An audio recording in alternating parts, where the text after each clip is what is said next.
Dave Olson, big lie. Gay is the new black. People seem to conflate the civil rights movements of the 50s and 60s with the modern gay rights movement, but black is something you are, and gay is something you do. I'm going to disagree with you on this, Dave. I have a lot of gay friends, and I just simply do not buy that gay is something you do. The gay people that I know that I've spoken to all my life knew they were gay when they were 5 or 6 or 7 years old. And so you have to ask yourself, if gay is something you choose, if gay behavior is a choice, you have to really seriously ask, again, you have to kind of grant the premise, right? Grant the premise. Let's say it's true. Let's say that homosexuality is a choice, therefore it is not protected by civil rights because it's a choice. And you can choose any number of things that may be against the law. That doesn't mean you get to be protected by it. So let's just say you're right. Or at least I'm assuming this is your argument. Certainly some people are making this argument. If homosexuality is a choice, you have to ask yourself, why would anybody choose homosexuality? Why? Why? Why?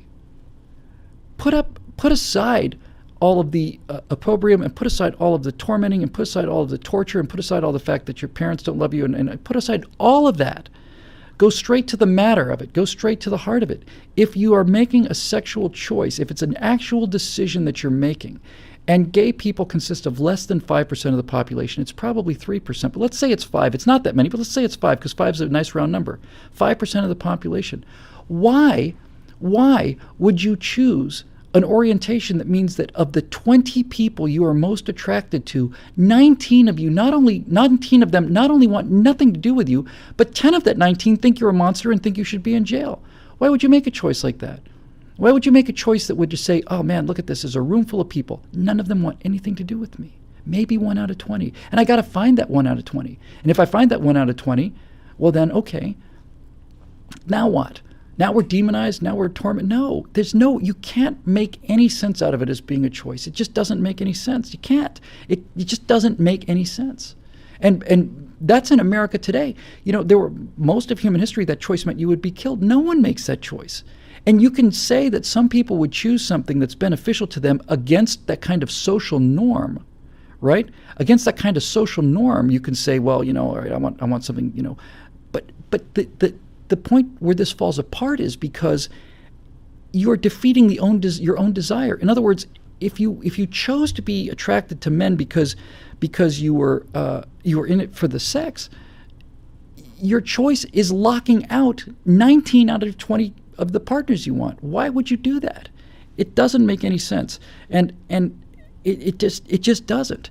And frankly, if you're trying to say that gay people are doing homosexual activities because of a choice, ask yourself, what kind of a choice? What would make you make that choice? There's nothing in the world that's going to turn me gay. Nothing. There's no amount of rewards. There's no amount of benefits. There's no dream boyfriend for me. Nothing is going to make me make that choice. It's abhorrent to me. To me, right? I don't think that's a choice I make. I don't think it's something I consider. I haven't had a lot of luck dating here in Los Angeles. Maybe I ought to think about the gay thing. I may want to think about moving my energies into that. No, it's nuts. I'm sorry. I just think it's nuts. Somebody Ohio Coastie just said, well, sodomy is a choice. Yes, sodomy is a choice to the degree that is a choice of an outlet for your sexuality, which is not a choice. I don't think it's a choice at all. And I'm speaking from some experience with gay people here. I got involved with the theater when I was 15 years old, and I've been around gay people my entire life. My experience with people who say that this is a choice have not been around gay people their entire lives. I had in college, actually when I went back, not when I was in college, when I went back to Gainesville in my early 30s. I did a sketch comedy show down there, and we had 10 great people. One of them was a gay man who wanted to move into an apartment, asked me if I wanted to go with him. I said, sure, it sounds great, because he was a great guy. He was a great guy. He's a really, really cool guy. He had a room. I had a room. Didn't bother me in the slightest at all. But to say that he chose this is just, no, it's not true. And I don't know any gay people who say that it's a choice. They all knew it when they were kids. They knew it when they were children. And why would a child choose this? And forget about what they say. Look, you can look at children and see that that they are inclined to be gay. You see young children who look like they're dressing up as girls, or they're doing little ballet moves. You can tell. Why would they do it? They don't even know what it is yet. They don't even know what it is yet. So you know what? I just reject that idea based on experience. I don't have an axe to grind ideologically about it. I just doesn't make any sense to me. The people who are gay say it doesn't make any sense to them, and it doesn't make any sense to me that 7-year-olds are making choices in about something they don't even know about yet. So if it turns out that it is in fact a biological proclivity, and it seems to be, and by the way, there are gay populations in other animals, why would the animal choose to be gay?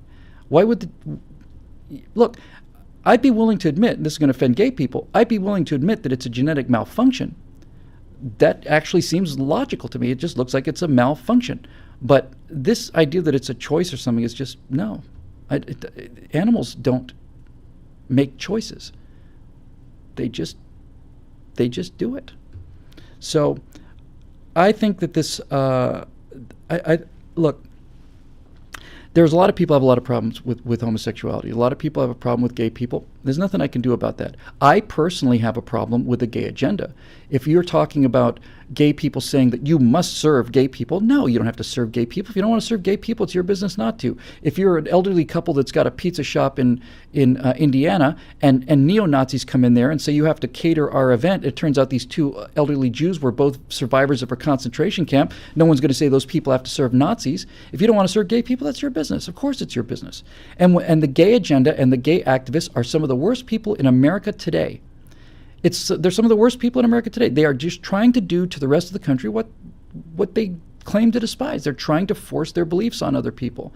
And I'm completely against that, 100% against that. But I think my standards and my morality and my philosophy is consistent.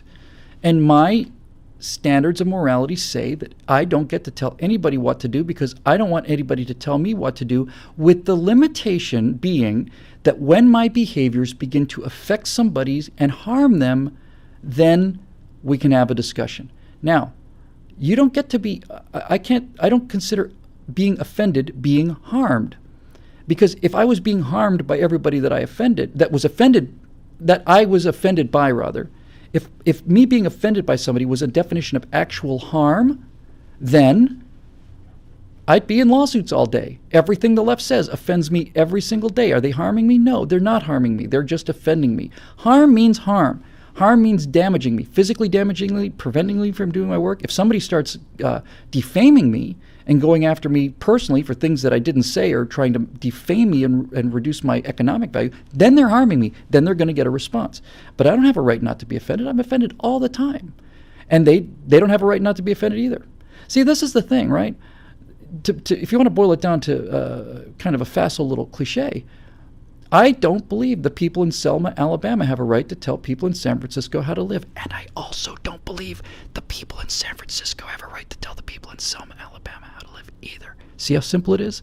See how consistent it is? You don't have a right not to be offended. You just don't get to tell me what to do. And I believe that that is the essence of my philosophy. I believe in individualism, and I believe in judging people by the content of their character and not by the color or the shape of their skin.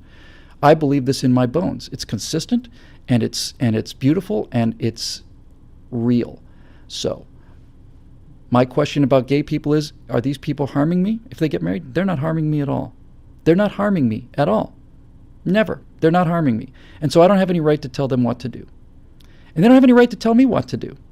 I may despise them, and I may refuse to serve them in a restaurant. That's my right. If they don't like it, they can protest. That's their right. But they can't stop me. They can't legally enforce that I serve them if I find them repugnant. So many people do. And many people who have a problem with gays have a problem. It's not based on their personal interaction with gays. It's because of what they read in the Bible. And the Bible does say those things. I'm not going to pretend that it doesn't. The Bible didn't really mean that part. Hey, it's not up to me. The final thing I'll say about this is I think the most important thing about this, and that's this. If you're a person who has a problem with gay people as an ethical and moral sin, I'm not going to tell you you're wrong. I don't know. You may be right. I'm not that arrogant. You may be exactly right. And they and I may all pay for this in hell someday. I'm not being facetious and I'm not being flip. What I'm saying is this. If you have a religious problem with this, a moral problem based on your religious belief, then surely my understanding of Christianity tells me this. Virtue cannot be enforced upon people from the outside. You cannot force somebody to be virtuous under penalty of death. You can force somebody to conform to behaviors that you want, but you can't control what's in their heart. The sin is in the heart. If it's an actual sin, the desire is in their heart. And whether they act on it or not, the sin is still there. This is not something for Caesar. This is something for God. This is something that has to be fought on a level. If you think it needs to be fought, it needs to be fought on the level of personal interaction, it needs to be fought through churches, it needs to be fought in terms of education, it needs to be fought through debate. But you simply cannot tell me that the way to get rid of sin is to empower Caesar to come down with his legions and force people into behaviors that you want. That's not virtue.